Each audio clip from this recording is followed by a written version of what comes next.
Harka fuuni akkam jirtan hundumti keessanuu baga nagaan gara Dajuu Teekitti deebitanii har'a marsaa lammaffaa kan JavaScript Introduction to JavaScript keessaa isa part 2 irra jirra. Part 2 kanarratti wanti ilaallu more clear waan ta'eef waan bal'inaan hubannu fi akkasuma practiceewwan introductionoota wantoota ilaallu highlight isaan isinitti argisiisa. Jalqaba duraa Introduction to JavaScript clear goonee ilaalla akkuma yeroo darbe ilaalletti asittis bal'inaan keessa buune ilaalla. What is JavaScript kan jedhu environmentoota JavaScript yoo hojjennu nu barbaachisu wantoota guuttachuu qabnu. Lammaffaa irratti immoo basic JavaScript syntax, script syntax akkasuma immoo operationiiwwan jiran operationoota jiran command and their implementations kan jedhu akkasuma immoo control and structures warra jedhaman akkamitti akka hojjennu bal'inaan ilaallaa jechuudha. Kanaaf jalqaba duraa what is JavaScript kan jedhu halaallu. JavaScriptiin maaliif nu fayyada? JavaScript wantoota garaagaraatiif fayyadamna. Tokko yeroo web development hojjennu, game development, mobile app, akkasuma server side script wantoota garaagaraa ittiin hojjechuu dandeenya. JavaScriptiin programmingoota language biraarraa wanta adda isa godhu JavaScript is primarily for web development dhaaf kan qophaa'edha. Particularly for creating interactive web pages and front-end functionality jechuudha. Front-end warri jedhaman hedduutu jiru. Isaan JavaScript baay'inaan irratti hojjennu jechuudha. Tokko fakkeenyaaf kan akka front-end keessatti kan itti fayyadamnu Angular, React, Vue.js akkasuma immoo React Native kunniin hundi isaanii JavaScriptidha. Akkasuma immoo full front-endidha jechuudha. JavaScript designed for dynamic behavior on web jechuudha. Web page keenya irratti dynamic behavior akka dabaluuf JavaScript stands out for its seamless integration into browser making it essential for web development jechuun maal jechuudha.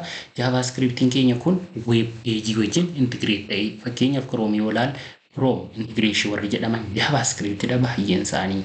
Website keenya baay'inaan JavaScript dha. System hojjennu baay'een isaanii wantoonni hojjetamanii jiran baay'een isaanii JavaScript dha. Fakkeenyaaf sisteemota gurguddaan kan akka Netflix akka wantoonni baankiidhaan hojjetaman baay'een isaanii fakkeenyaaf PayPal fudhanne JavaScript dha. Backend isaa jechuudha. Frontend fi backend JavaScript fayyadamne kan hojjetamudha jechuudha. Hojjetanii kan fayyadamanidha jechuudha. Akkasuma immoo yeroo JavaScript kana develop gochuuf deemnu settingiiwwan nu barbaachisu jira. Wantoonni kompiitarri keenya qabaachuu qaban jira jechuudha. Isaan san maal akka ta'an bal'inaan laalla amma hanga tokko.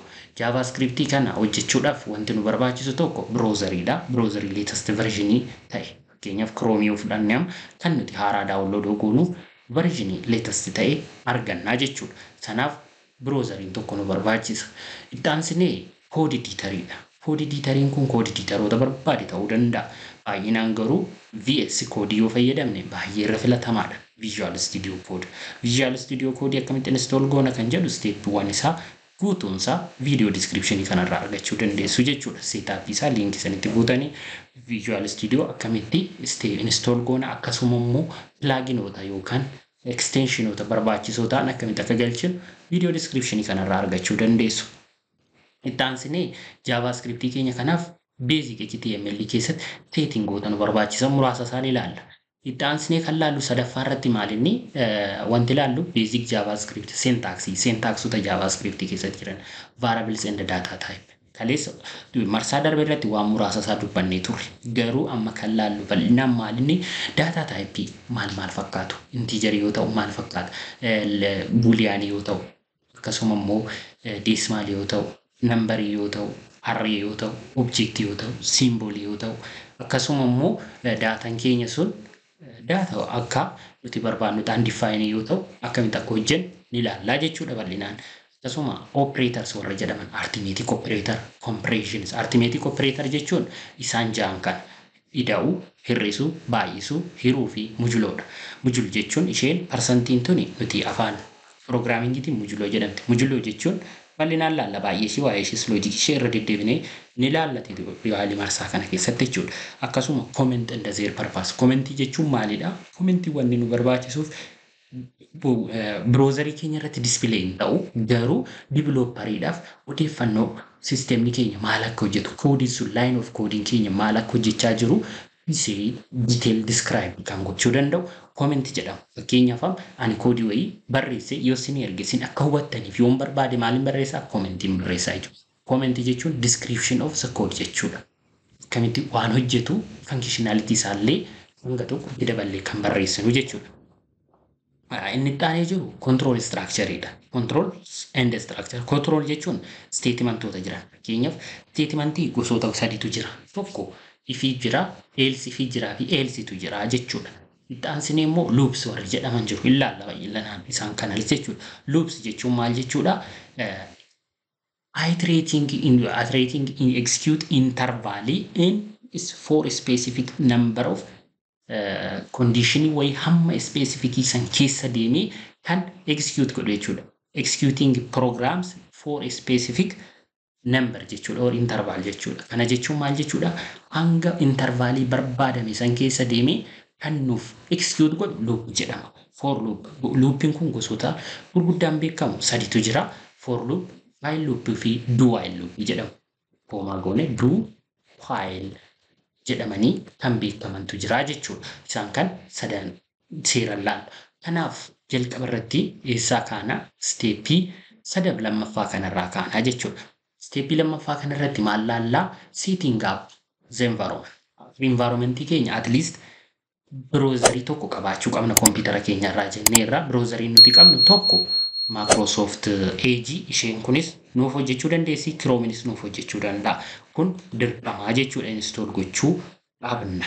Lammaffaa irratti installing code editor kan jedhu VS Code akkamitti download goona kan jedhu description video kanarraa argachuu dandeessu yookaan salphaadha. Google jettanii search gootu sanaan booda download VS Code jettanii download gootu jechuudha. Download VS Code yoo jettaniin linkiin jalqaba irratti isinii dhufu isuma VS Code ti sanaan booda next jettanii umurtuu jechuudha. Linkii kana download gootanii next dhaan fixxu salphaadha. Sanaa booda maal jedhaa gara koodii keenyatti dabarru jechuudha. Erga isa fixxanii booda VS Code erga install gootanii kaatanii booda gara koodii keenyatti dabarru. Koodii keenya bakkuma kaleessatti folderuma kaleessaa san keessa seenaa eessaan dhufaa isuma marsaa darbe irratti ilaallisan bira naqaa jechuudha. Sanaa booda iddoo kana dhufnee JavaScript JS kan jettu desktop irratti create godheen ture isa san bira dhufeen CMD jedha. Sanaa booda CMD erga jennee booda as dhufnee code dootin jedhaanii code editorii VS Code erga install goonee booda code dot yoo jenne nuu fida. Kanaa booda as dhufeen maaliin jedhaanii index.html kana si asirratti isa laalle kan yeroo tokko clearan godha.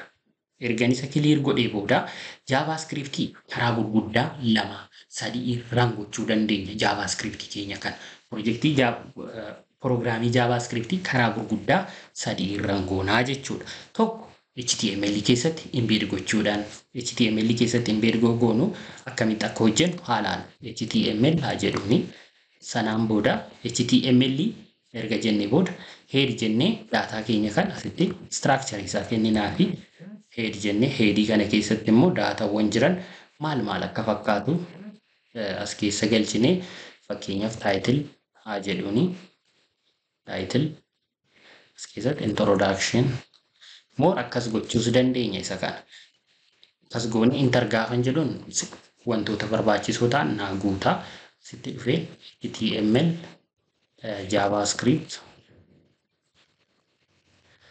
introduction JavaScript introduction yoon jedheen naaf kana itti finnaa jechuudha. Introduction jennaani title isaa rakkoon qabu waan barbaadan jechuu ni dandeessu. Kun title dha. JavaScript introduction HTML keessatti yeroo embed goonudha. Amma JavaScript karaa gurguddaa sadiin rangoona jennee marsaa darbe irratti akkuma laallee asitti tokko script tag jennee HTML keessatti embed gochuu dandeenya. Asitti dhufeen maaliin jedhaanii script jedheen type jennee maal kennuufii qabna text / JavaScript jennee kennuufii qabna. Isheetan smoolitti deebisu. Kanaa booda isheetan ammoo cufuun qabaasitti hin cufaa intariin jedhaan.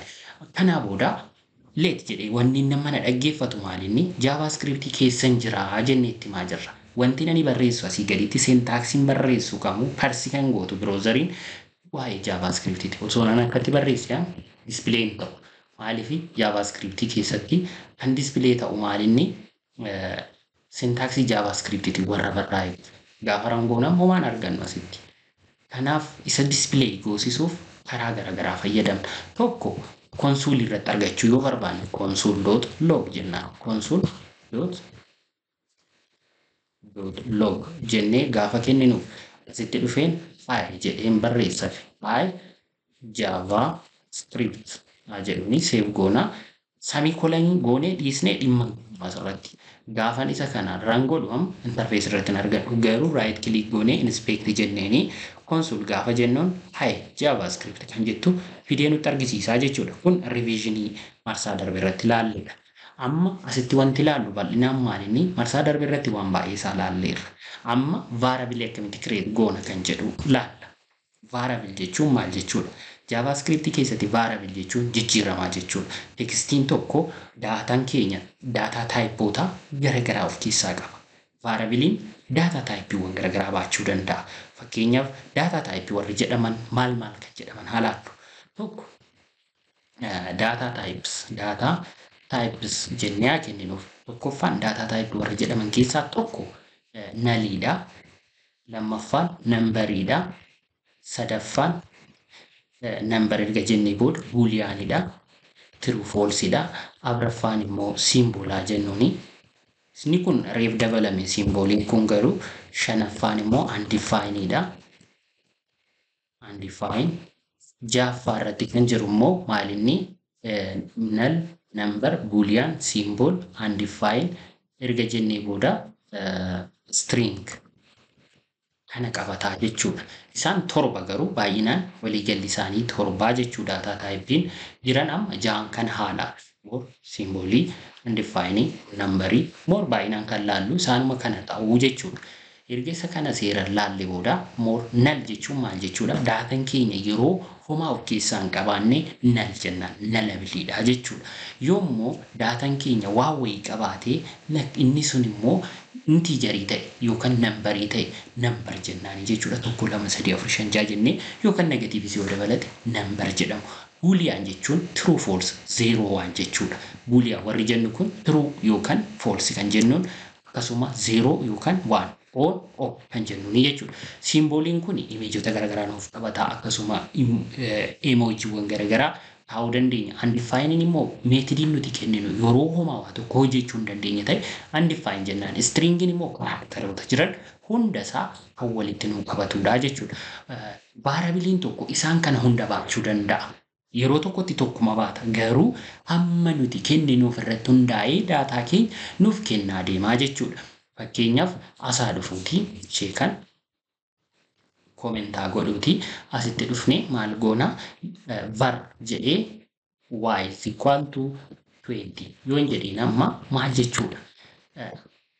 Type of y yoon jedheen amma document.write jennee asitti type of y gaafan jedheen amma maallaa baasaa yoo laaltanam nambarii naa baasa. Ranaa goonu cheekaa goonu. Type of y is number jedha.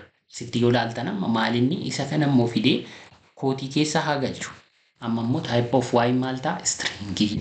Yoo laaltanam ishee tan akkanaaf hubattan barbaadeen maaliif nambarii kan. Yoon immoo akkas godhe type of y maalidha? Isa azirtu kan iddoo duwwaadha waan ta'eef stringuma baasaa jechuudha. Yoo akkas goone 0 yoon kenneefama maal baasaa? Nambarii baasaa jechuudha. Inni itti aanee jiru immoo fakkeenyaaf isa kana type of y kan true hoon jedheen. True yoon jedheen maallaa baasaa? Buuliyaanii naa baasaa jechuudha. Yoo laaltan buuliyaan jedhee nuu baasaa jechuudha. Bifa kanaan control goonaa jechuudha daataa keenya.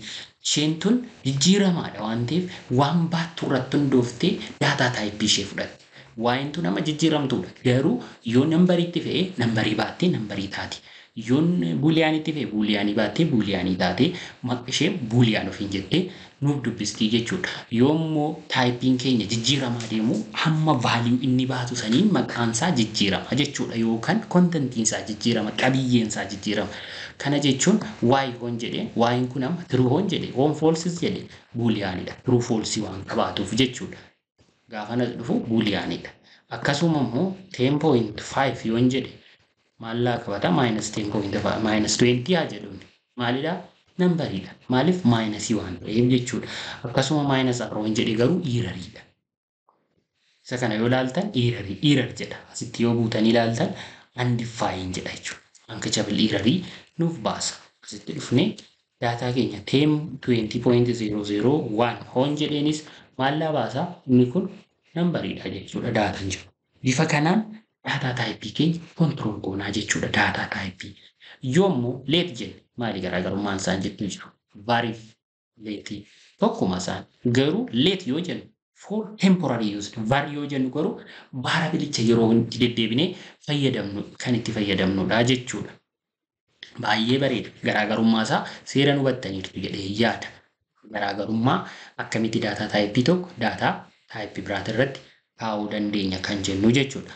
Var jenne inni biraa immoo constant kan jedhaman jiru. Const warri jennee kenninu fakkeenya const y is equal to const pi jennee fakkeenya pi lakkoofsi ishii meeqa 3.14 dha. Yookaan ishee kan ammoo const wanta dhaabbataa ta'e tokko kan beektan ofii keessanii gravity yoo jettan g yoo jenne amma gravitiin earth grip force gravity meeqa 9 qabdi 8 gara lafaa gad harkifti jedhamee yaadamaa miti giravitiin jechuudha nuti kan asirra ta'e fiiziksiin akka jedhutti jechuudha. Kanaaf warri kun konistaanti jedhamanii warra waamaman konist jennaan daataa keenyas kan hin jijjiiramne yoo qabaanne konist jenne nambarii qofaa miti. Fakkeenyaaf amma asii gaditti kan barbaadnu neem jenne konist neem jenne daataa keenya san kennuufii dandeenya. Asitti dhufnee more your name jechuun danda'a asitti. Kanaa booda konistaantidha jechuudha. Yoon document.write jedheen kennuufi mee haaraasnu document.write jennee as keessatti your name jennee ishee tana maqaa asitti haa barreessu. Fakkeenyaaf dabalaa jedhuni dabalaa jedheen document.write jedheen koomaa asitti dhufnee dooti goonee maaliin jedhaanii neem kan jettu tana gaafan kennuufi fideenaa dubbisaa jechuudha. Seevaa godhu na booda refresh gaafan godhu undefined. Argitanii asitti isheen tun amma daataa taayipiin ishee maalinni undefined taatee jirti jechuudha. Konstaantii undefined. Fakkeenyaaf g yoon kool godhe g gaafan g asitti fidee kool godhu maal jedha undefined daataa taayipichisaa undefined jechuudha wantoonni inni nu baasaa jiru. Maaliif concatenate string dha waan ta'eef daataa keenya document.write jennee gaafa isa kool goonu name is equal to const. Yoon immoo var jedhuun dhuftanii asitti waan kana addaan baafattu dheellaa var jennee gaafa kenninuuf refreshaa godhu isheetan ammoo name haa kool godhu isa kana plus name gaafan jedhuun maal akka baapaasu haala jetanii your name dabala jedhee nuukaa. Yoommoo waan seeraan alaa hojjenne undefined ta'a jechuudha. Ishee kana seeraan naaf hubattu yaada. Konist yoon jedheenam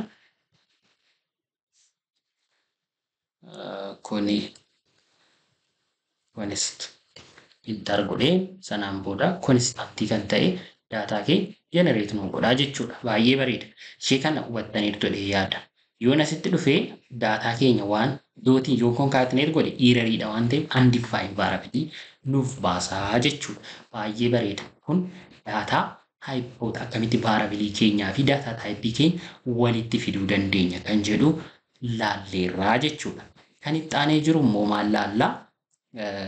Daataa itti aanee jiru isa kana immoo daataa taayipii keenya karaawwan garaagaraatiin yoo laaltan mata duree keenya isa gara dokumentii irra kan jiru erga kanneen laallee booda stringii buliyaanii object kan jedhuu fi operationoota jiran laallaa jechuudha. Operation jechuun maal jechuudha? Operators warri jedhaman walumaa galatti operateroota meeqa qabnaa seera herreegaa keessatti akkasaa godhuti komentaa goonu seera herreegaa keessatti operateroota meeqa qabnaa operateroota seera herreegaa keessatti operateroota 5 qabna. Maalinni tokko laasii ida'uu maayinasii ida'uu baay'isuu hiruu qabna. Akkasuma immoo seera piroograamingii keessatti immoo maal dabalannaa mujuloo qabnaa jechuudha. Isaan ja'an kana qabna. akkamitti irratti hojjenna kan jedhu haala halluu amma jaaqamnaa jechuudha opereetoroota. Fakkeenyaaf daataa keenya samaa goon var y is equal to 20 haa jedhu var y x is equal to 20 haa jedhu semicolon goon amma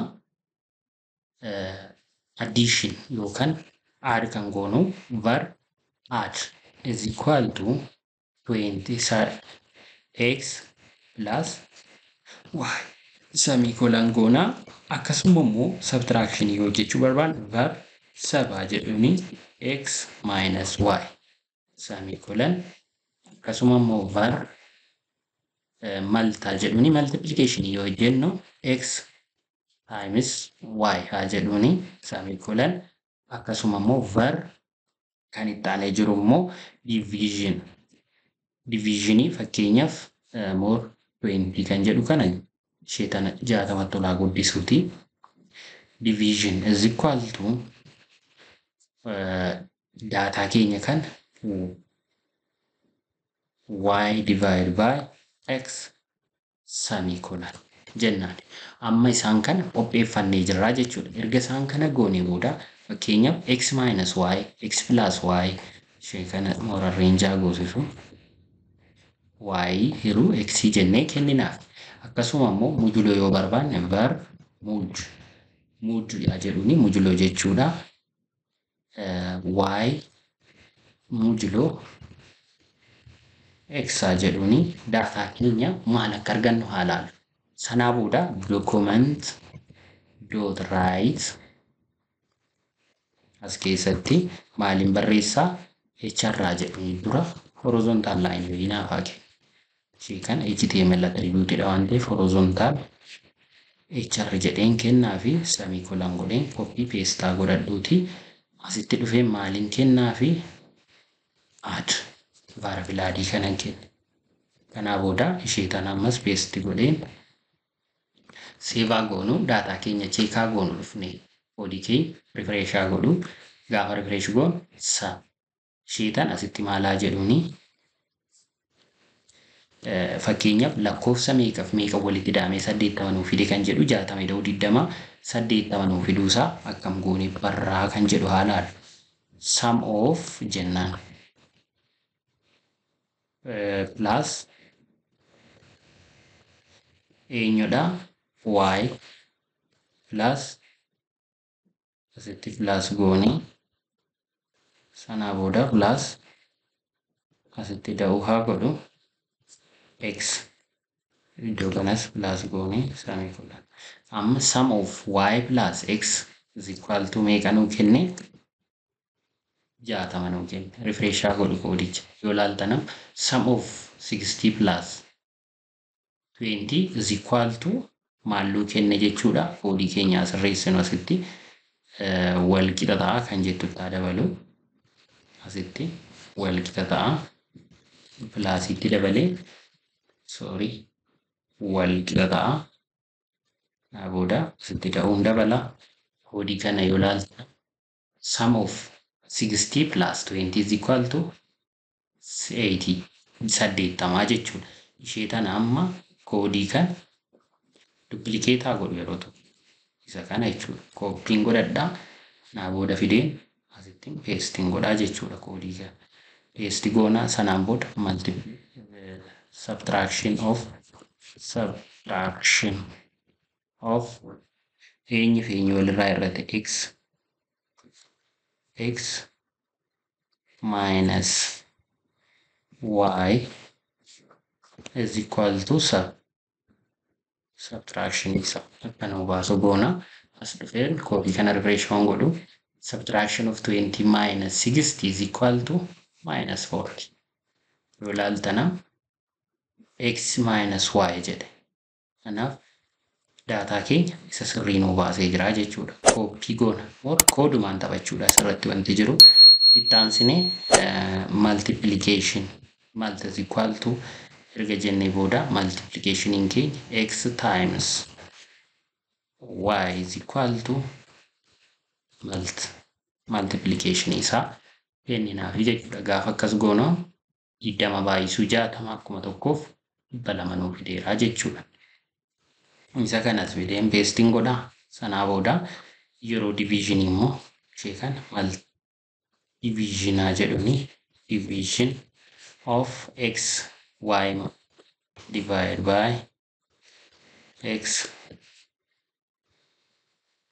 x jennee ishee tana maaliin godhaa diviin godhaa div gaafan jedhuun ishee kana immoo naa fide snaakaa 60 hiruu 23 inni dhumaa immoo mujiloo laalle waan ta'eef ishee mujiloo jettuudha as finnee mujiloo kanaa booda y mujiloo x ishee mujiloo jedhamtu tuni parsantaa kana sanaa booda asittis parsantaa kennuu fi seevaa goonuu daataa keenya nuu fidaa jechuudha. Keenyaaf peejii keenya refresh gaafa goonu mujiloo of 60 meeqa ta'a is equal to haa jedhuni iddoo kanatti walitti ta'a x y mujiloo x jechuun 60 divide by 20 meeqa hafteen jiru meeqa refresh gaafa goonu 20 mujiloo of 60 mujiloo of 2 is 3 jedha. Sirroo madaa asii kan amma gaafas dhufnu 0 ta'a. Muud kan jettu gaafan fidu 0 ta'a jechuudha daataan jiru. Yoo ilaaltan 0 hafteen 60 30 20 yoo hirri meeqa hafteen isaa meeqa 3 garuu ga'een isaa 3 hafteen 0 dha jechuudha. Isa kan bifa kanaan nuuf kaa'aa jechuudha. Kun simple calculator yoo laalludha jechuudha daataawwan kanneen. Inni taanee jiru immoo kan JavaScript irratti ilaallu amma maalinni isa kan akkuma jiru taa'uuti. Yoo gaafii qabaattan viidiyoo kana irratti komentii naaf barreessuu hin dagatinaa. Akkasuma immoo YouTube channel keenya kan subscribe gochuu hin dagatinaa. Sin fayyada waan ta'eef subscribe godhaa. Ana homaa sin hin miidhu waan ta'eef ana na fayyada garuu sinis subscribe gaafa gootan yoo sinitti tole subscribe gochuu hin dagatinaa. Yoo sinitti toluu baates subscribe uma godhaa sin hin miidhu waan ta'eef. Kanaafi more JavaScript keessatti konseptiiwwan jiran muraasa isaa haga kana laallee jechuudha. Ittaansinee kan laallu immoo maalinni compression warra jedhaman. Isaan kun arithmetic operationidha. Asii gaditti kan jiru amma kan laallu maalinni compression warra jedhaman wal madaalchisuu compression jechuun maal jechuudha JavaScript keessatti irra guddaa yookiin walqixa irra guddaa yookiin walqixa irra xiqqaa yookiin walqixa jennee kan keenyu jechuudha. Fakkeenyaaf asitti haa dhufuuti scriptii koo haa kaasu. Script type text /java script jedhee asitti dhufeen kennaafi. Kanaa booda fakkeenyaaf let or var jedhuni var a is equal to 40 20 semicolon var b is equal to 40 haa jedhuni if a less than b document dot write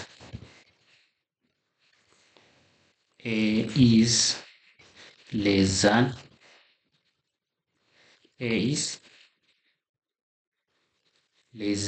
b jennee haakee sanaa booda semicolon.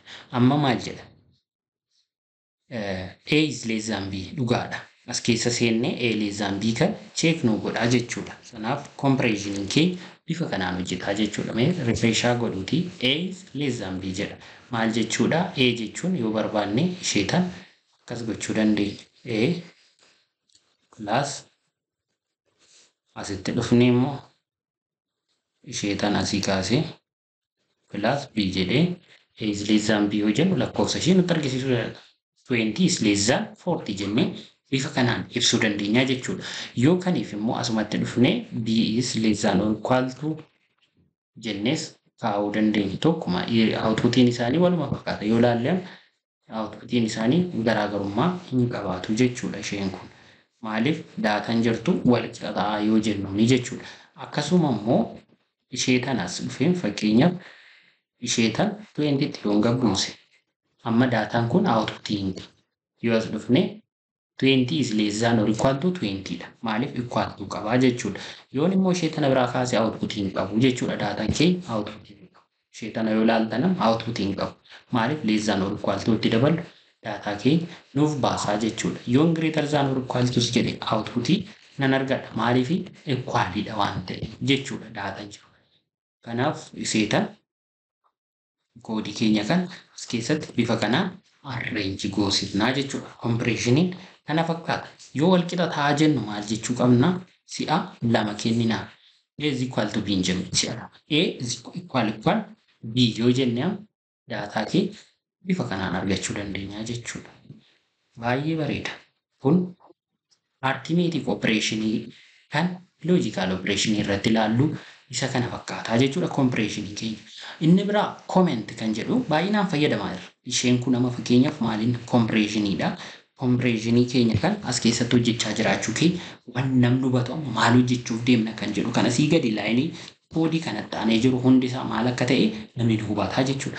Fakkeenyaaf sittaa barreessu afaan Oromootiin barreessina komentii kanarratti.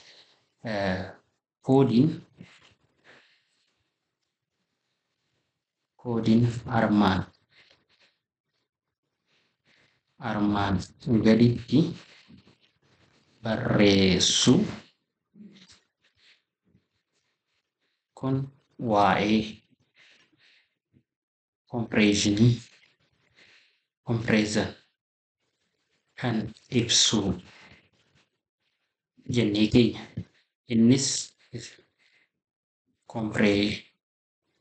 wal madaalchisuu jedhuun wal madaalchisuun kunis tokko wal qixa koomaa irra xiqqaa yookiin wal qixa irra xiqqaa koomaa gochaan jira asitti. Irra xiqqaa koomaa irra guddaa yookiin wal qixa koomaa irra guddaa wal qixa miti gaafa jennu bifa kanaan keenyaa jechuudha. Komentiidha namni hubata. Namni koodii kana ilaalu maal akka hojjechaa jirru ni hubataa jechuudha. Comment jechuun kanaaf faayidaan commentis koodii keenya akka hubannuuf kan nu gargaarudha jechuudha. Purpose of comment kan jedhu. Inni biraa control statement kan jedhu bal'inaan laallama. Control statement warra jedhaman. Asii gaditti commentii haa barreessu.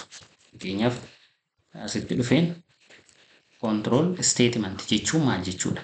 Control statement warra jedhama. Control statement jechuun daataa keenya if else jennee kan kenninu jechuudha. If else jechuun maal jechuudha? Conditioningwwan jiran yoo daataan keenya hojii hojjetee block of code kana keessa hojjedhu. If this code is true, blockii kana keessa hojjedhu jennee kan kenninuuf yoo hin taane garuu exit godhi jennaani jechuudha. Fakkeenyaaf gara olii kana haa laallu. Scriptii keenya kan fidee asitti haa hojjennu. If jennee kennine if A less than B jennee yoo laaltan A is less than B. Conditioning kun turuudha moo turuu miti. Yoo turuu ta'e document.write A less than B jennee kennineef. Keenyaaf copy godheen asitti fida. If A is less than B yoo ta'e amma 20 is less than 20 soba. Kanaaf isheen tuni outputiin du jechuudha. Exit block jennaan. Yoo isheen sirrii taate blookii san keessa hojjeta. Yoo immoo soba taate exit godha jechuudha. Blookichi exit godha ifii irratti. Yoo immoo else itti daballe. If else yoo jenne waan wayii jira jechuudha. Waan wayii jira. Yoo hin taanes bakka akkanaadha. Gaafsan maal ta'a? Ishee tana koppii haa godhadhuuti. Ishee tana koppii godheen A is A maal jedham? A less than B, A is greater than B ta'a jechuudha gaafsan. A greater than B or greater than equal to B ta'a jechuudha. Gaafa isa kana dhufnee refresh goonaa more daataa keenya kana akka addaan nu ba'uuf ishee tan fideen asittiin pasting godhaa. Sanaa booda break illee itti dabalu control V godheen break itti dabalu BR'n jedhee saving godhaanii. Kanaa booda daataa jirtu yoo laallee isheen kun kan asii dhufteedha. Isheen asiituun jechuudha. A is greater than or equal to b. Yoon taane garuu exit godhaa jechuudha. Akka wal nu harkaan dhoofne ishee gara oliitan asumattan dhaamsu. Kanaa booda daataa kee yoo laallam A is greater than or equal to b jechuudha. Maaliif if A 20 is greater than or equal to malee less than ta'uu hin danda'u jechuudha. Kun isa tokko. Inni biraa immoo conditioniiwwan garaagaraa if else if kan jedhaman jiru. Isa kan asumatti dhaabnuti asitti dhufee if A greater than or equal to if A greater than B yoo ta'e document dot write hi A haa jedhu hi A haa jedhuun dubbiittiin baay'isnuuti koodii sa'aatii keenya qorachuuf sanaa booda yoommoo else if A less than B document dot write keessatti immoo maaliin jedhaani hey B haa jedhuun semicolon else if A is equal to B yoo ta'e document dot write hey A and B haa jedhuni sanaa booda semicolon goonee finnaa dhumarratti immoo else jennee jiru. Else document dot write what's wrong haa jedhuni sanaa booda so what's wrong jennee akti kanaa booda amma maal jenne yoo loojikii koodii kanaa laaltan if A is less than or equal to if A is less than B document dot write isaan kun if else irratti warra fixatan kanaa gadi kan jirudha amma koodiin laallu if A is greater than B high A jenne A irra caali waan ta'eef high A if A is less than B high B B'n guddaadha waan ta'eef if A is equal to B yoo ta'an high A and B else document dot write what's wrong kan jedhu akka baasu goon haadhan dhuunf kanaa booda refresh haa goon hey AB kan jettu nuuf fidee jechuudha ishee tanatu nuuf bahe fakkeenyaaf immoo 20 kanarraa A kan 40 hoon godhe kamtu bahama A is greater than B waan ta'uufi hey A tu dhufaa jechuudha A'n guddaadha waan ta'eef hey A kan jettutu nu dhufa kun koodii if else irratti waan hubachuu qabnudha jechuudha. Baay'ee bareeda. Yoo gaafii qabaattan koomentii irratti naaf barreessuu hin dagatinaa. Achuma itti fufnaa na duuka turaa. Kan itti aanee jiru immoo kan laallu maalinni luupota jiran akkamitti itti fayyadamna kan jedhu waliin laalla. Itti aansinee kan laallu immoo luupidha. Luuppi jechuun maal jechuudha kan jedhu laalla. Was luup. Luuppi jechuun hanga kenname wayii intervaalii wayii keessaa hamma iterate godhee kan koodii nuuf hojjetu jechuudha. Fakkeenyaaf luuppiin kun gosoota sadiitu jira haa jennu. Luuppii there are 3 types of loops. Tokko for luuppii lama while loopii sadii do while loopii jedhama. Loops jedhama. Isaan kan bal'inaan laalla asirratti waan jiran. Fakkeenyaaf loops yoo jennee kaan maaliif itti fayyadamna loops kan? Tokko asitti script jennee gaafa for loopii fayyadamnu fakkeenyaaf for jennee kaan syntaxin isaa for jennee as keessatti I jedhee haa ka'u I start from 0 I less than or equal to I plus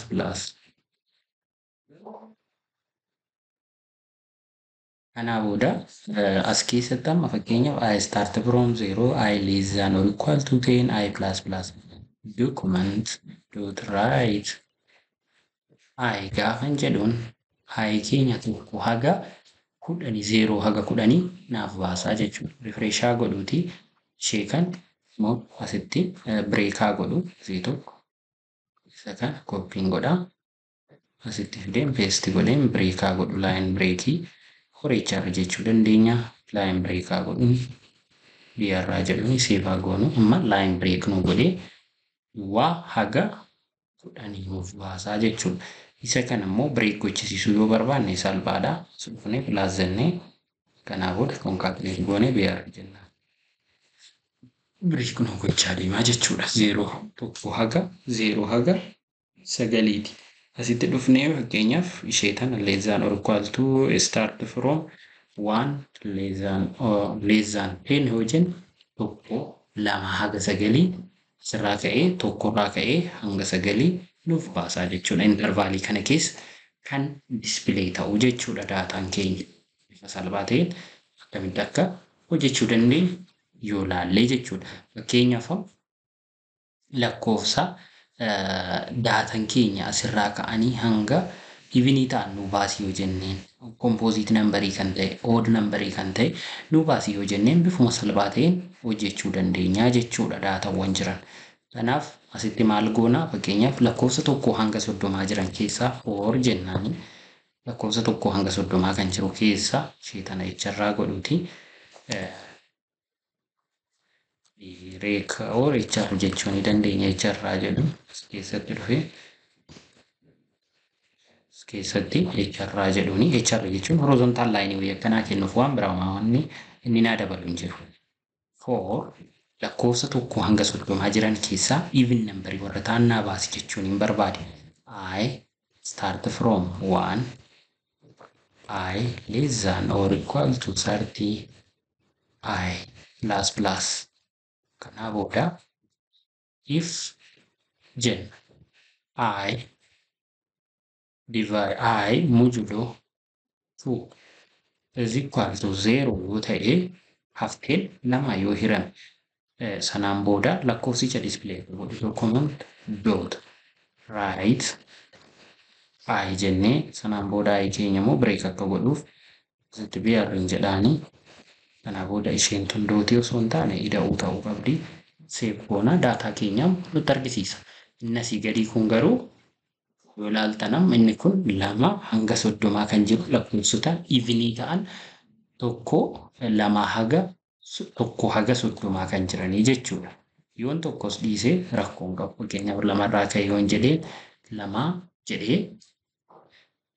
jedhee ka'ee hanga 30 natti argisiisaa jechuudha. Even nambarii yoo ta'e if jenne else yoommoo akkas hin taane else jennees kaa'uu dandeenya. Else document dot write jennee as keessatti I keenya akka baasu gochuu dandeenya. I warra oodii ta'anis asumaan dabalee baasaa deemaa jechuudha. Fakkeenyaaf 1 2 3 dursee galchee moora akkasitti yoo ilaaltanam 2 3 4 5 6 akkasumaan dijitii kan nuuf kennaa deemaa jechuudha. Kun bifa kanaan else yoo jenne wantoota biraa nuuf kennaa deemaa jechuudha. Kun bifa salphaa ta'een akka loojikii fooriin nuuf hojjettu akka hubattaniif. Fakkeenyaaf daataa keenya baay'ee yoo ta'e bifa salphaa ta'een koodii laayinii 4tiin waan barbaannu hojjechuu dandeenya jechuudha. Kanaaf for loopii bifa kanaan olaaltanii akkasuma immoo wantoota garaagaraa fakkeenyaaf kan akkas generate nu godhuuf yoo ilaaltan isa kan argachuu dandeessu. Fakkeenyaaf isa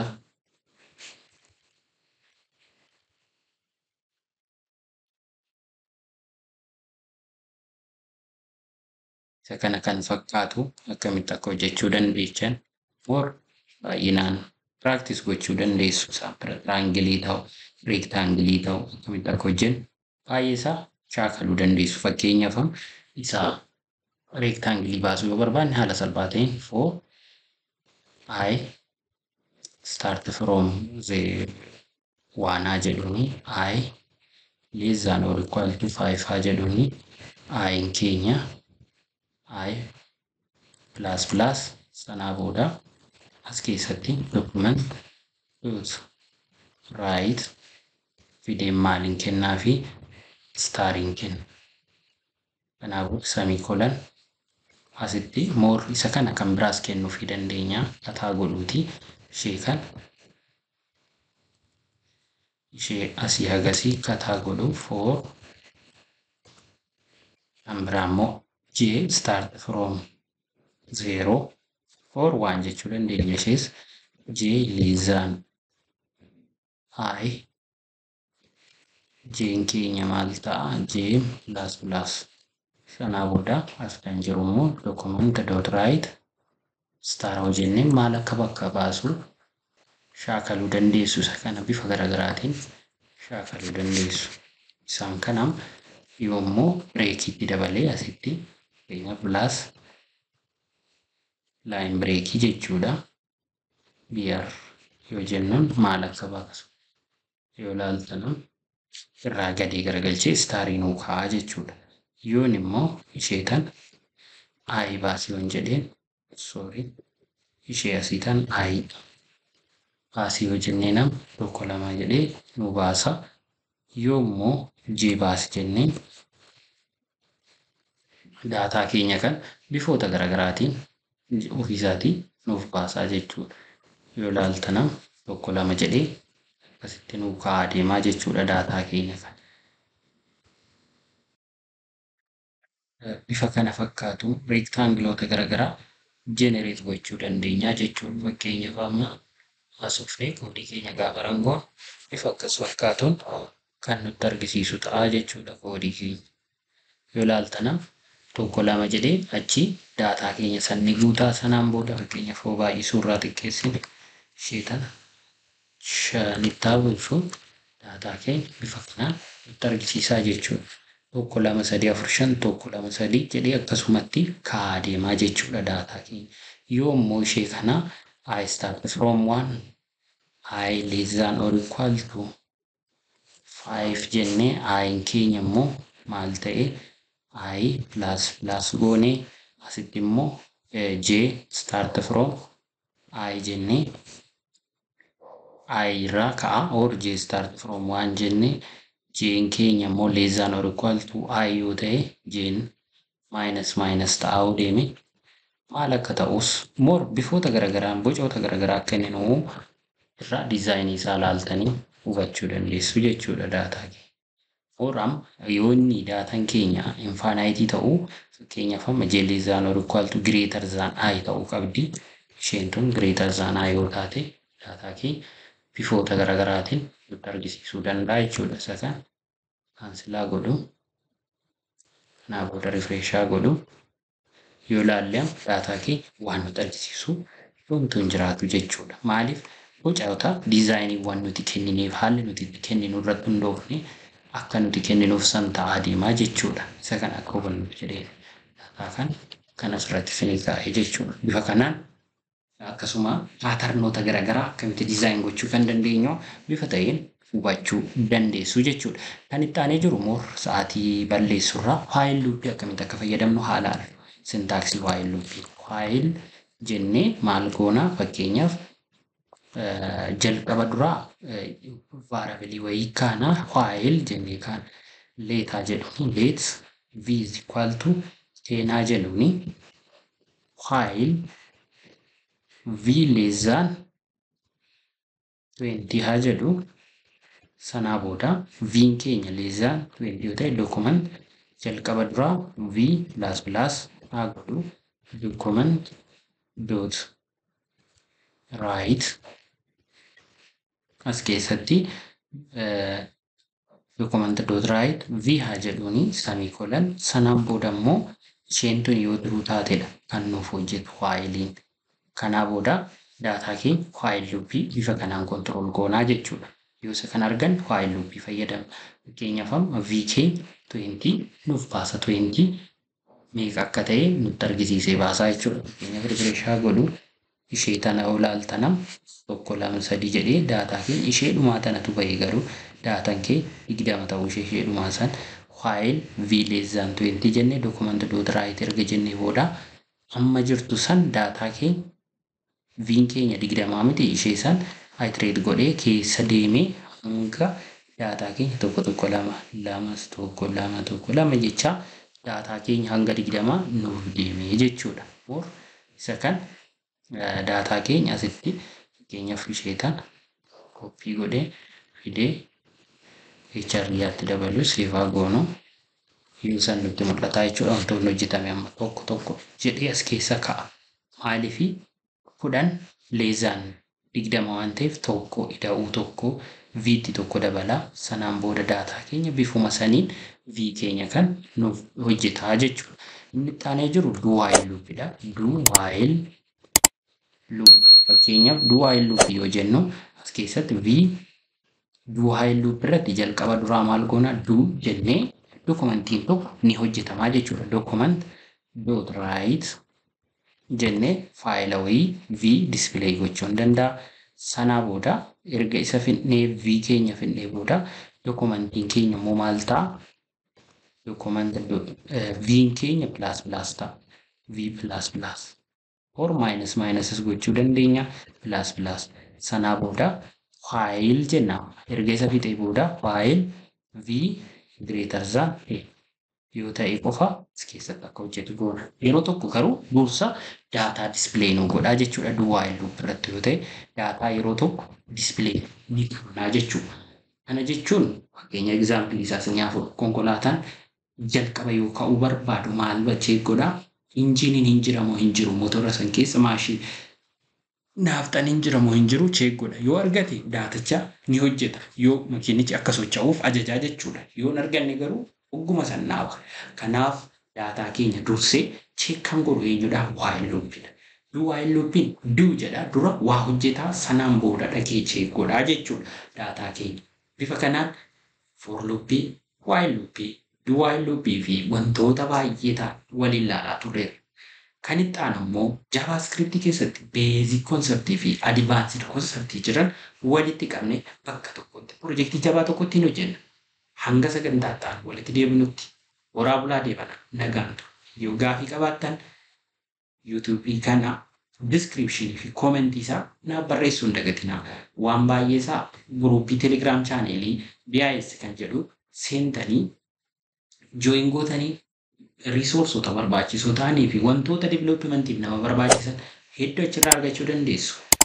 Kanaaf warroonni YouTube channelii kanaaf haaraa taatan sinin miidhu amma sinin jedhaa sinin miidhu subscribe godhaa, like godhaa, sharing dabalata, like godhaa. Kanaaf likein tokko kanaaf motivationii guddaadha waan ta'eef galatoomaa sinin jedhaa. Waraabulaa deebanaa. Bye bye.